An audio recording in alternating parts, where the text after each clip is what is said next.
ទឹកទី1ជាមួយនឹងក្រុមពីនីគុណខ្មែរជាសេមរៀប៉ះនឹងនេះបិទរូសងវិញចាប់មកជង្គង់ពីគឹមឆ្លូញអូយពីជង្គង់ពីគឹមឆ្លូញ3ជង្គង់4ជង្គង់ដល់ចូលមកដៃពីគឹមឆ្លូញដៃឆ្វេងមាត់ស្ដាំទៅទឹកឆ្វេងលើ1 2 2គឹមឆ្លូញមាត់សងពីគឹមឆ្លូញឆានុតមាត់សងវិញឆ្វេងស្ដាំ1 2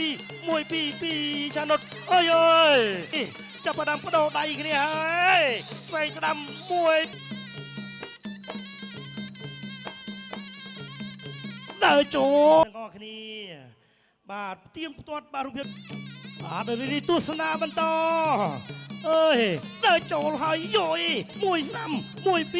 1តោដៃគ្នាទៅវិញទៅមក1ទៅ1មកចូលមកដៃធំទឹក1 2ដៃ1 2ឆ្វេងស្ដាំបាទអូយអ្នកណាទៅអ្នកណានៅអូយ